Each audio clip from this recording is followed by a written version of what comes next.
There's a mindset that comes with doing a job where the ambulance driver follows you around. They like living on the edge, they're like race car drivers. You need to be a little bit understanding of the mannerisms that comes with that job. Jeez, that's dangerous. Oh, there's a fall. Who's gone down? 2 down. The danger is real. We are riding incredibly big, strong animals at incredible speeds. And when you fall, it's going to hurt. One's dropped the rider here. I think it was number 8. There's not many scarier things than being on a horse that's uncontrollable. It's not like a motorbike where you can put your hand on the brake or you can turn. The horse has their own mind, so if they want to take off or take on a fence, and you can't stop them. You've got to be super competitive to be a jockey. If you put me on a 50-to-1 shot risking my life in front of 50,000 people, I'd be like, it's stuffed. Well, it's very dangerous. That's no secret. It can get really bad. I personally have known jockeys that have passed away in a race. My last one was scary. Broke my neck, did ligaments in my shoulder. I've broken my neck, broken my back. But I think all in all, I've been quite lucky. Best jockeys, stay to their form. They're complete athletes. I think that if you're talking about other sports people being athletes, we take a little bit from all of them and chuck it all into one. You take the gym, take the wasting that a boxer would do, you know, watching replays, whether a soccer player or a footy player, and knowing your opposition. I've got to ride against 12 different jockeys. These jockeys that they're wasting, they're constantly dehydrated, starving themselves just to make weight. Then they're expected to go out and perform at the highest level. You're doing something to your body which is very unnatural, starving yourself. You're so thirsty. By far the worst side of the job. When they're wasting and when they're sweating, they get into different moods and so forth, but I know how to handle it. I was a jockey once myself.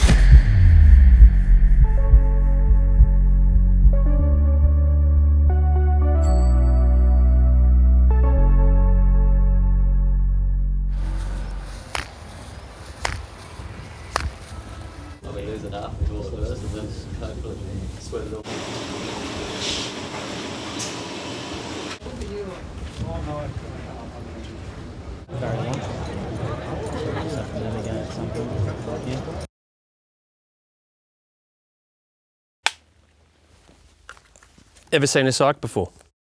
Yeah, a few times. Yeah. What was the reason?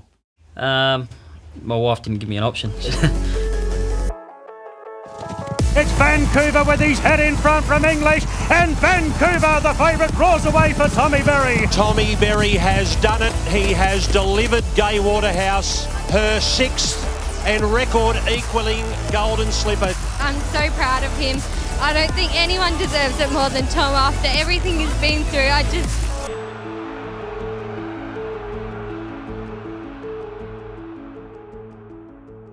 We just looked at ourselves as little battlers from Warwick Farm. Just grew up a little white house on the corner and had to work for everything we had, and were made to work for everything we had. My dad worked 7 days a week, morning to night. I think come watch me play sport once or twice. Just a hard man. Being a twin, I guess, Nathan and I were changing classes and we got caught, so we got asked to find another school. My dad said, "Oh, you don't want to go to school anywhere, do you?" And I said, "No." He said, "Oh, you just can't start your apprenticeship." So we started apprenticeship at 15.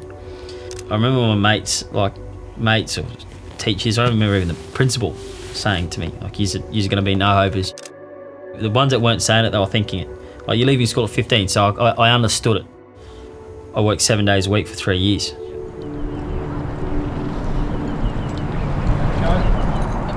All right, mate? I was pretty much always going to be a jockey.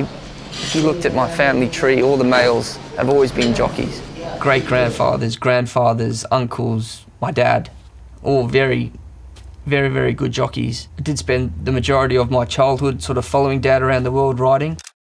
Racing was always my passion as a kid. Racing, the form, horses, breeding, jockeys, trainers, the whole industry. I got pictures of me on the arm of the chair in my dad's saddle, like whipping the couch, watching Dad live on the TV. My parents deliberately kept me away from riding ponies growing up. They say they could always tell I wanted to be a jockey, but they didn't want me to be a jockey just because Dad was. They wanted me to really show them that I wanted to do it. I think when I was 16, I went onto the computer one night and enrolled myself. The next morning, Dad got a phone call from someone he knew over in South Africa and said, "Oh, we can't wait to welcome your son into the Jockey Academy." My dad comes storming and he said, "What'd you do?" I said, "Well, was just sick of you not letting me, get going. So I enrolled myself. And I think that was the moment he said, well, this kid's serious. They're set. They're away. I was champion apprentice in both Sydney and Melbourne, which had never been done before. Obviously just won the Cox Plate. And that season I had 4 Group 1 winners, so everything was just happening for me. It was fast flowing, and it was a real rush. One of the most remarkable stories ever in a Cox Plate. A horse who's a maiden wins his first race as a Group 1. Toughest 2 minutes in sport. And what a result for Chad Schofield, an apprentice winning a Cox Plate. Yeah, it hasn't really sunk in yet, but it's a fantastic feeling.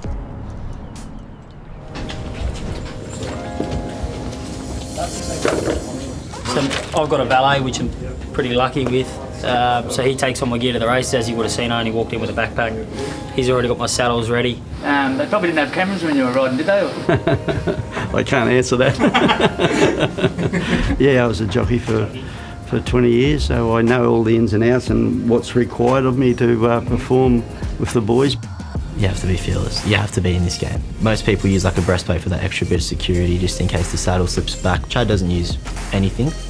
I look after 9 jockeys. So I maintain all their riding gear, bring it to each racetrack, set it up throughout the day, then I'll take it home. So these are some of Chad's saddles. So they range in different sizes, so he'll use this one for a heavier ride, and then when he's riding quite light, that's the sort of saddle he'll use. This weighs about 600 grams, this saddle, and that probably weighs about 250 grams. He's pretty particular with what he has on a Saturday. He's pretty fussy. He likes his city boots and his girth singles and saddles. If they're too heavy, they get taken off the horse. As simple as that. You want to do there, Tom? No, you stay out of it. You've done your job for now. I'll call you when you've buggered up, and I want to give you a spray. So this has got 56 kilos. They give us a kilo for the vest, so you're going to weigh at 57. So 56.8 now by the time I put a set of colours on. Spot on, mate. Well done. They get pretty tensed up, the jockeys on Carnival Day. Well, that's their grand final too, Once he rides a winner, he's better, he's easier. The pressure's off him a little bit.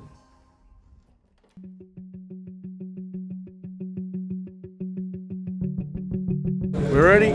Scrum it in. Sorry. They've blown the whistle, we need a scrum. So Tom's had the luxury of riding it during the week. It's got a good understanding of it, so what are you thinking? Yeah, it doesn't look to be a lot of pressure in the race. Going up in trip, I thought we could roll forward and get into a nice rhythm. There might be an opportunity to even take the lead on it. So we'll just get her into a nice rhythm and she should get the job done from there. Good man. Good luck, everyone. Cheers. I'm not big on instructions, to be honest. I think with regard to jockeys, good ones don't need them and bad ones can't carry them out. Tommy Berry's, he's ridden so many Group 1 winners, you don't need me to tell him how to ride a horse. Stand by for a break. Racing now, C4 left cleanly off the inside and is one of the leaders early. She's Unusual being sent forward wide out, looking for the lead. She's Unusual taken to the front by Berry. 500 to go, leads by a length now. A length and a half on Belle Savoie. She's Unusual, the one to gun down inside the 200, and She's Unusual with plenty of gas in the tank. It's been almost a year since the last success, but she's been able to lead all the way. Tommy Berry was able to capitalise. They were drawn wide, but he pushed forward, took things up, and for O'Shea and Charlton, zero dramas at all.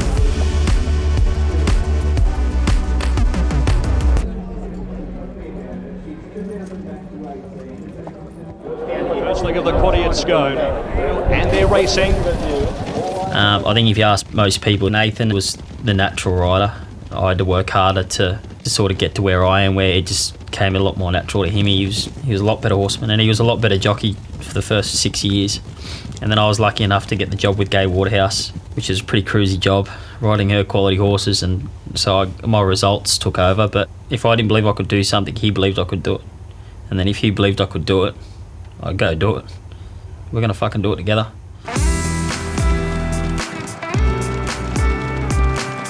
Overreach, a class above them, and Overreach wins the slipper, goes on to beat Sidestep and Sweet Idea, then Guelph and Tommy Berry. That's the coming of a man, a boy to a man this afternoon. Tommy Berry, his 4th Group 1 in his career, but none bigger than the world's richest 2-year-old race, and what a ride.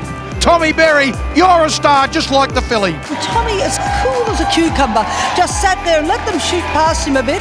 We talked about the track long and hard before the race, and he said if I put it right up on the fence, he said I think I've got a really good chance of getting the better ground. And then it was all over Rover, wasn't it? Well, we saw scenes like this with the Rilla boys in the Caulfield Cup, but it wasn't mean for Nathan and you to share this moment. I tear up straight away when you talk about Nathan, because he's just the biggest part of my career, you know.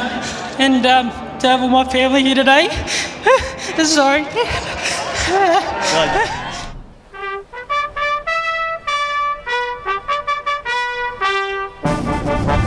Hong Kong racing is very unique and not necessarily replicated anywhere else internationally.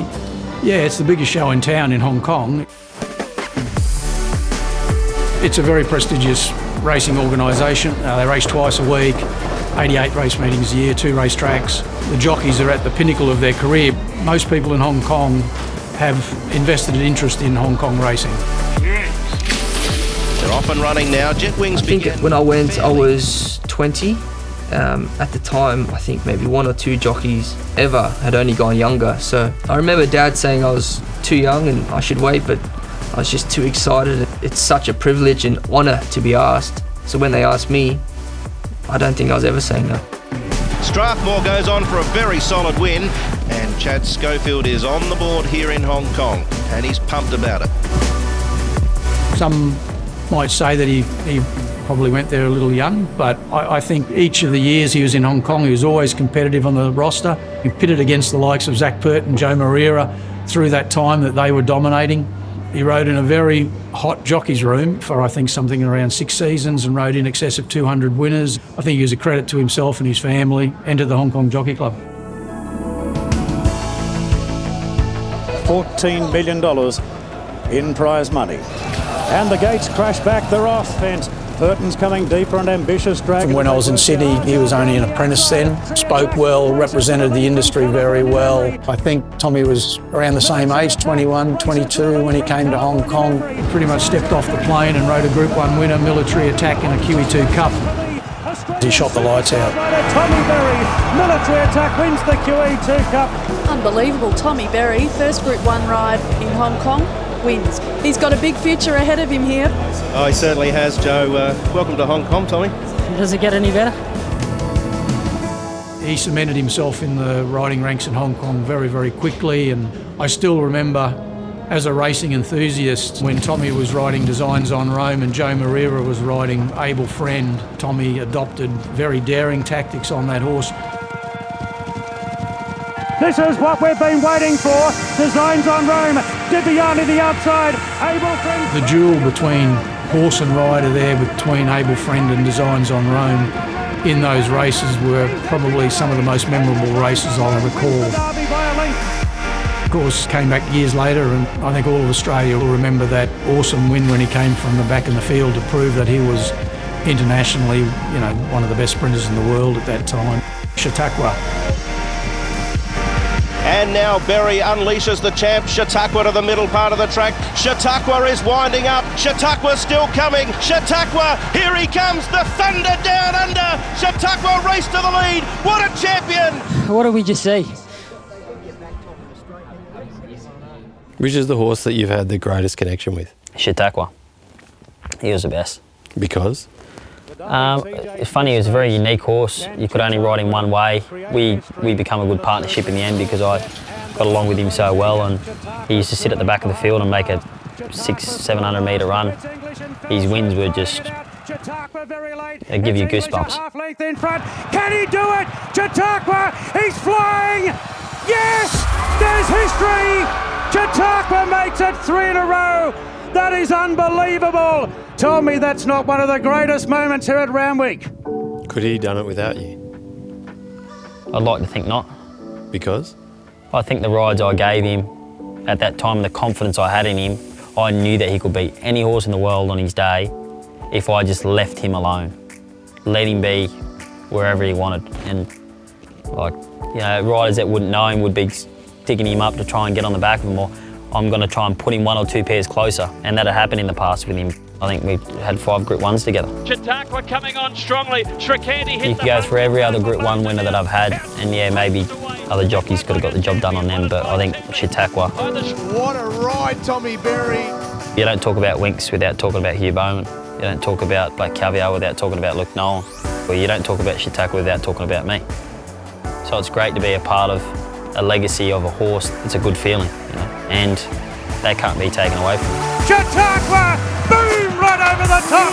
Chautauqua takes out the TJ, back-to-back wins. Beats Bell, Swoop and English.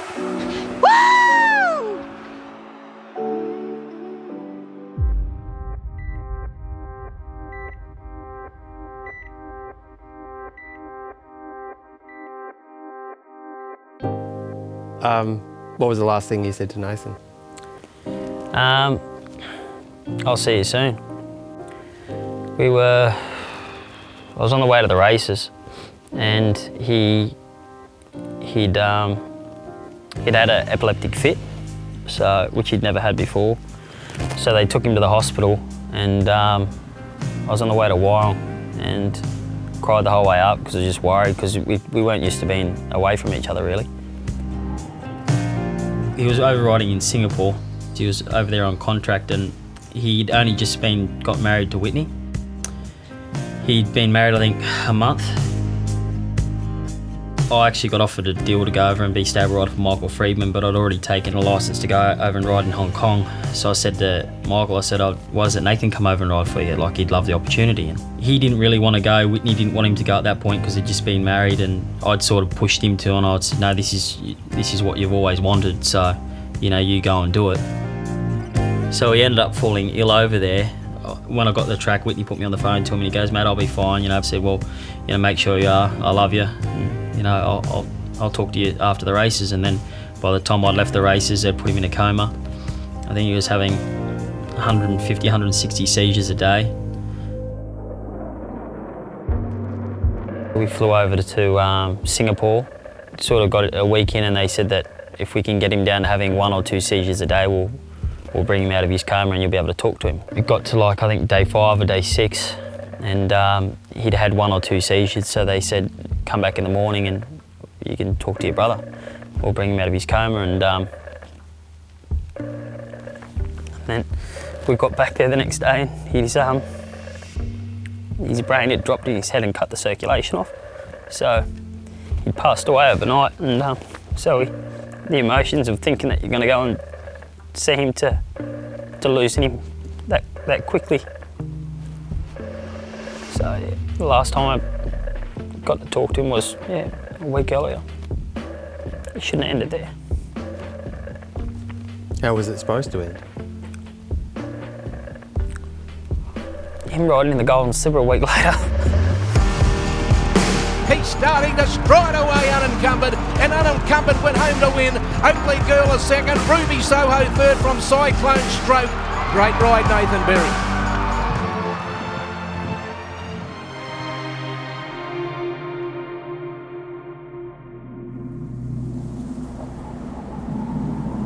I think his second stint in Hong Kong was a very challenging one for Tommy because it was soon after the sad passing of Nathan. It wouldn't have been a surprise if Tommy decided not to honour his contract, but he did, and he still rode exceptionally well. But you could see from a personal perspective, he was at times struggling. What a great horse! I took a contract to go and ride in Hong Kong pretty much straight after he passed. It was quite selfish of me, I guess, leaving my family, my mum and dad and my sister behind. I just needed to get away from people looking at me, because when they looked at me, they saw Nathan were identical. Seeing the hurt in people's eyes and the heartache, and like I could see that people would avoid you, or they'd come say hello and they'd call you Nathan just because obviously that's on their mind. Just stuff like that. I just felt like getting away. With my brother, he was my best mate, so he was the only person I really spoke to about any issues, and after he passed, I guess me talking to people or opening up went with him. I started drinking quite heavily, and you just get to the end of the day, wouldn't even know what happened, and wouldn't care really either. You'd go to sleep or have dreams and you think that he wasn't gone. I could see him and he was there, but no one else could see him, and I was trying to tell people he was still alive, but no one would believe me. And then I couldn't work out if that was real or not. So then it started playing in my mind, like, so is this happening when I was having a dream, or is it happening when I'm awake? I was only sleeping sort of 2 to 3 hours a night. That went on for about 9 or 10 months, close to a year. It's funny, I wasn't tired or anything. I don't know what I was running on, and I was still riding well. I was probably, I think for the next 2 years after Nathan passed was probably the most successful 2 years of my career. But I look back on replays of the big wins I rode at them times and can't remember the actual days themselves. Vancouver winning. We talk about mental health having 4 pillars: sleeping, eating, exercising, socialising, and you're going, not eating properly, not sleeping properly, well, I'm drinking a shit ton, I'm removing myself away from other people socially because I'm identical to my best mate who passed. Like, all of those pillars of mental health are absent straight away. So what did rock bottom actually look like? Drinking myself to sleep every night, not spending any time with the kids, not having any time for Shani really, and then just not wanting to be here anymore. Like, that was probably rock bottom for me. I could see that I was affecting my wife, affecting my kids, and because knowing that I've got Nathan on the other side, you know, I've still got him to go to. You know, they might be happier without me because I'm not the person I was, and I don't know if I can ever get back to the person that I was when they loved me. I didn't really care about being here anymore. You sort of look back on it now, and that's when it hurts. It hurts probably more. Why? Because if it had happened, and I did go the other way, well, I would have missed out on the last 8 years of my kids growing up, and what they've done in the last 8 years has been pretty special to watch. And just the time I've got to spend with my father and my mum and stuff like that. So that hurts that I could have taken that away from them and myself. I believe in God and I pray quite a bit, especially to Nathan, and do believe there's another side there.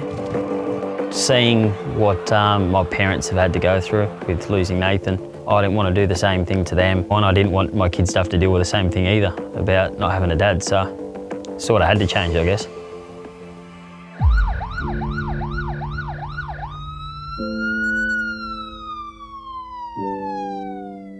Are we talking about the Wagga thing? Yeah, I'd rather not. Yeah, okay. But have you forgiven yourself? Not quite, not quite. I wasn't in a good frame of mind. I was pretty burnt out from Hong Kong. Probably naively thought I'd go back to Sydney and away I go, but it was by no means as simple as that. Everyone gets suspended from time to time. Me, probably a bit more than most. I couldn't really find a place to slot in. I think I was also in a period of my career where I was riding really badly as well. So I think whatever opportunities I did initially get dried up quickly. Yeah, around that 12 months ago when I was on that slippery slope, nothing was going right, and I was definitely angry and burning inside. Because? Because you aren't where you want to be in your mind, and you can't do anything to change it in that moment. I want to win the big ones, and I wasn't able to do that for a period of time, and I wasn't happy with that. I wanted to do it. I had a couple of seconds in Group 1 races, and it was itching me. It was bothering me. It hurt me, but it hurt me most because I knew how much it hurt the people around me. No matter what, we jump well, and then just assess after that. He's ready for the 14 anyway. Now I jump as fast as I can, and then just assess. Just work it out. Yeah. Okay. Good luck, mate. Thank Good you. luck. Thank you. Just I hate it when they're all like, oh, it's up and in, up and in.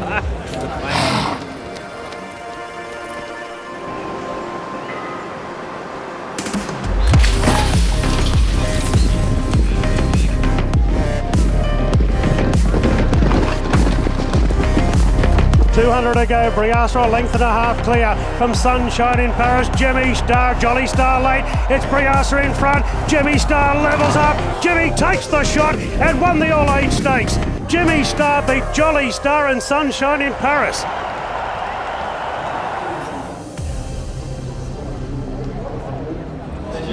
She Was tried very hard. Fierce at any point in the run She for having to relaxed use well. it? She was nice. She relaxed well. Was I that thought- Kamachi on your outside, or was it? Yes. Yeah, I was And a bit it had- nervous having.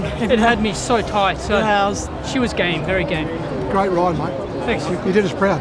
Thank you. Thanks for the ride. No, you've ridden her spot on every she's, time. She's dying for a gate. She's dying to win a race. Fuck. It just makes it so hard from out there.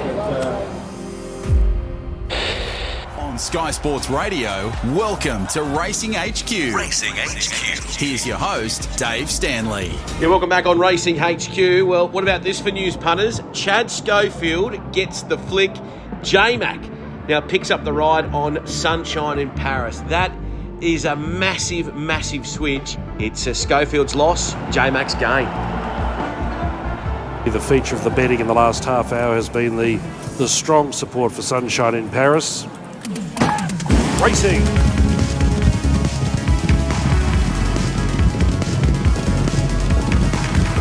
Rothfire's in front. Sunshine in Paris is trying hard. Rothfire and Sunshine in Paris. Sunshine in Paris got the lead and won. Yeah, it happens more often than not, and you really have to have a thick skin to be able to just accept it, move on and try again.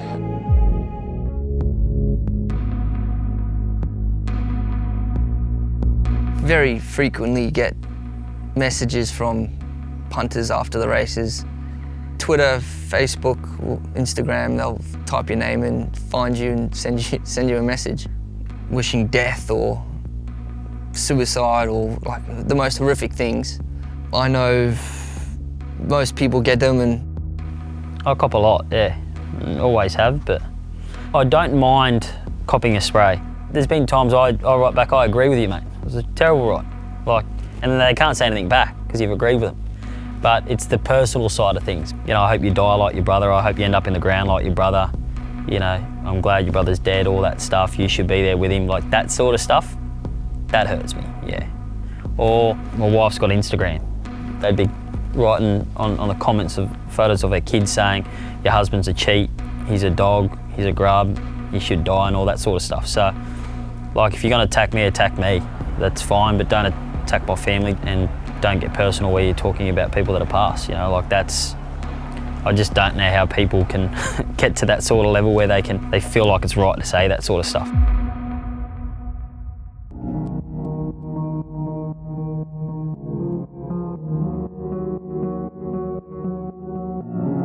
Was the disqualification fair? Yeah. Look, you get disqualified for betting and stuff like that. I hadn't received money personally, my mum had, but because I own the property that they live in, I got disqualified for benefiting from money given to a family member, like second hand. The shame of doing something wrong, dragging my mum and my dad through everything that I had to go through, my disqualification, they're a massive part of it. My dad didn't know anything about it, and either did my mum. My dad, first he'd heard about it when he saw it on the front page of the Telegraph, and the disappointment that came with that through him, he never spoke to me about it ever. Never had a go at me about it, which I was apprenticed to my father. He's the toughest boss you'd ever come across, but I almost would have rathered him fucking tear shreds off me, but he didn't. You know, like being a jockey financially is incredible. So you live a lifestyle that's higher than most others, and then you got 12 months without a job, and it doesn't matter if you've got a lot of money in the bank. Money doesn't last long when you've got expenses. Going back to Nathan, and I love riding because I feel close to him, so I'm like, okay, that's been taken away from me now, so I can't do that. Not allowed on a racetrack, not allowed anywhere where a thoroughbred is trained or homed. You're not allowed to communicate with anyone in racing. My whole life was racing, so all my friends, and it was very, very back to being lonely again, you know. So I was drinking from the time I got up to the time I went to bed for the first 2 weeks. And my daughter, who would have been about 5 or 6, she said, "Daddy, you're gonna get a job?" I said, "Yeah, darling, I've got one." She goes, "When do you start?" I said, "Next week." And she goes, "Oh, okay." So they're sipping on me drinking. I thought, fuck, I better go get a job.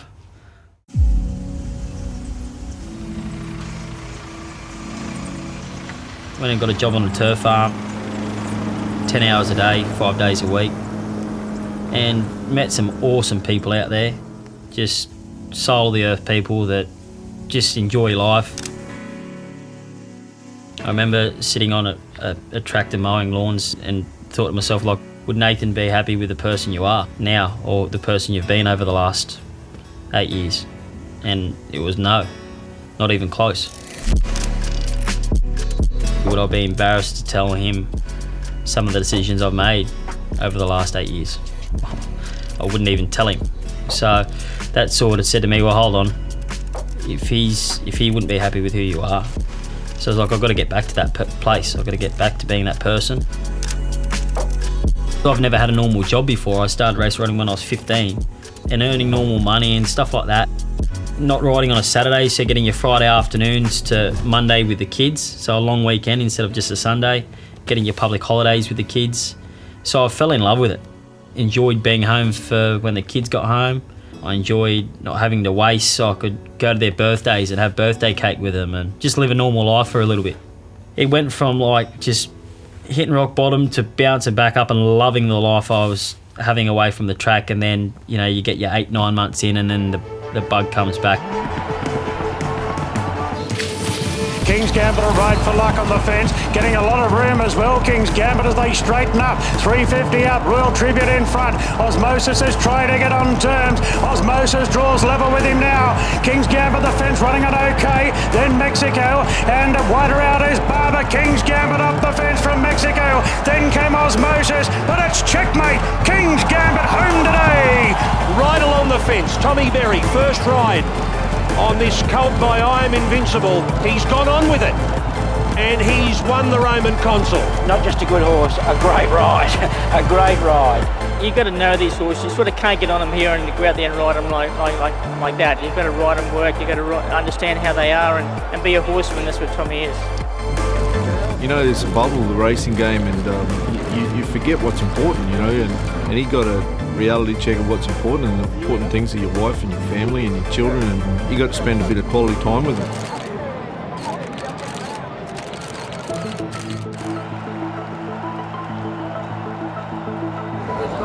Hello, how are you? Good luck today. Yeah, so guys, really very pleased with your colt. We've done our absolute best. We'll find out in 10 minutes if we've got that ping the last 400. Chad, how are you going to ride him from barrier 1? Yeah, I think we jumped positive just to hold that spot from gate 1. I'd rather be in the box seat than through back the rail on a horse like him. Just hope to give him a nice clear run the first moment I can. They're all coming off the fence, so there will be a run to our inside. It seems like it's not preferred ground at this stage, even though I walked it, you walked it, it feels the same. It does. If he's forced to go there, he'll have to, but I'm sure by the end of the day, someone will go, well, no one's been there all day, I'm going to go up the inside. But yeah, the point is he's going to get into a lovely spot and just need luck at the right time. Hopefully he's good enough. Really open race, very open race. Good luck. Best of luck, everyone. They're all over. Big Swinger and the gates are back now. They're off in the arrow field. And Imperial Force still under double wraps from Enrich the outside. He says go now Imperial Force, and Enrich cruised up on the outside. 3 away to Private Life, Public Attention. Big Swinger's got it all to do, 5 off them as Enrich laying in a little bit. Straightened up by Berry. Enrich gets a half now to Imperial Force, who's fighting back. It's Enrich to head in front and will win it. Enrich, a neck on the line to Imperial Force. Public Attention flew home photo for third. Big Swinger. Congratulations, Tommy. Nice win. Yeah, he wins the race at the start all the time. He's just so got that brilliant speed, and even if she did beat us, it wouldn't have been by far. Yeah. You know. Yeah. Right, well done, guys. Hold on. Just gonna Kelly. get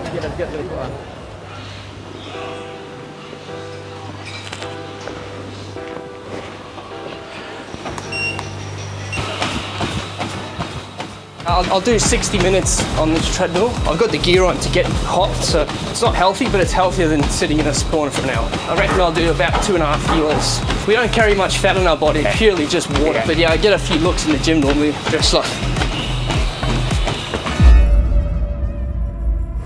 So that's 40 minutes, 20 more. We're up and going now. Best thing is when you need the toilet when you're cutting weight. It's like a free kick. Your body can't breathe, so it just fatigues pretty quickly. Do you wash your own stuff? No. This is pretty gross. 60 minutes, I reckon, yeah, I've done between 2.4 and 2.6. From now until the race or my light ride tomorrow, you want to have as little as possible so you don't have too much to lose again tomorrow morning. What, you'll have like a sip of Red Bull? If you're lucky. Rinse your mouth out. Now we're going to clean this mess up. 56 and a half. I lost 2.9. I was never one who really took any notice of mental health or thought about it in any way until I went through it myself. I definitely was. I was trying to tell myself, you're fine, get on with it, just do it. And yeah, you become distant, you become different. When I was in that period, like you don't see things that clearly. You don't see things clearly at all. It's not till you take a good step back and you think, yeah, you know, things weren't good. But yeah, for a long time I'd never talk about it, even to my family, I'd never. But you're able to do that now? I am, because there's a bit of me that is proud that, you know, I took that step and got that help, and it's done really well for me. Racing. Right down the outside, Tom Kidden tries to go with him, but Chao Wolf with the wind in his sails draws away for a big win in the Epsom. And Chad Schofield wins his 5th career Group 1. We still don't know how good he is. I'm a different shaped jockey, I'm very tall. I ride differently to most people. I don't think there'd be many fitter than me. Here's Chao Wolf, the Epsom winner, with a booming run down the outside. Chao Wolf takes the lead and won the King Charles III. 2 great rides from Chad Schofield in an Epsom and now a King Charles.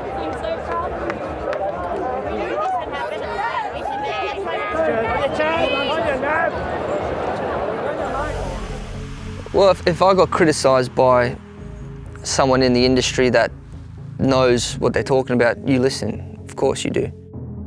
I think Chad's really talented.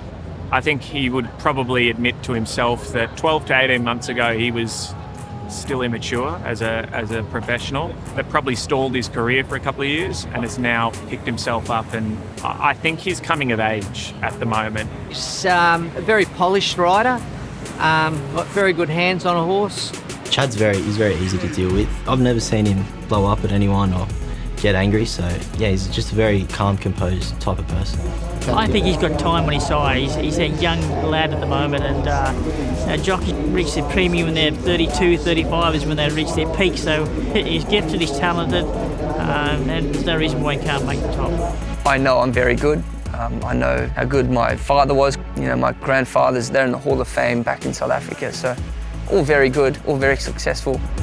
We're all freelance jockeys. We're all striving to get the best rides. The most powerful stable in Sydney is obviously Chris Waller, one of which I don't ride for.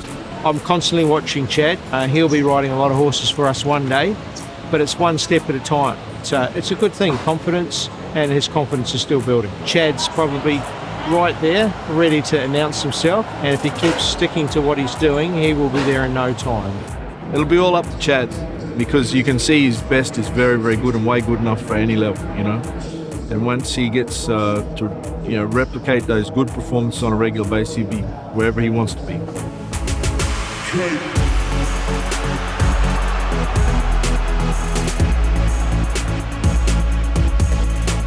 Once I was able to forgive myself, everything just becomes so much easier.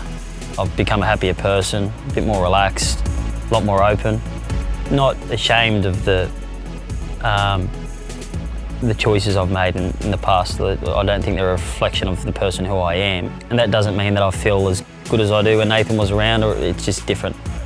I know I'm at a different chapter of my life now, and I've learned to deal with things a little bit better. Gringotts moved up to Royal Patronage.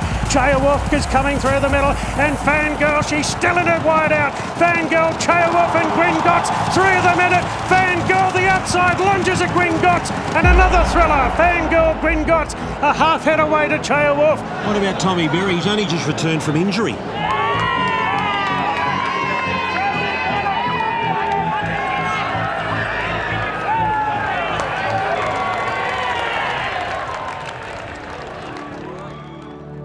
In the privileged position I've been as a chief steward and a senior steward for a long time, I tend to rate people on how they conduct themselves on their most challenging days as their best day. And I think Tommy Berry always, no matter how tough the day was or how tough the time was, he always handled himself in a very even manner. He handled himself really well, and he's carried on well with the thought of Nathan in his mind. Wherever he is, he mentions his name, and it's on his gear, it's with him everywhere. So he's a special guy, but works very hard at his job, and he deserves all the success he gets. Tommy Berry is a champion bloke. He's a really level-headed guy, and he picks his rides well, and that's why he's having so much success.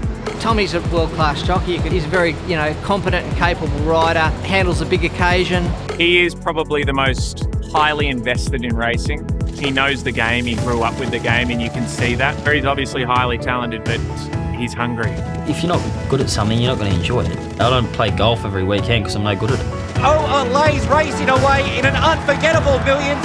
It's what he does, Tommy Berry. I guess I still fish and I don't catch many fish, but at least you still got a chance.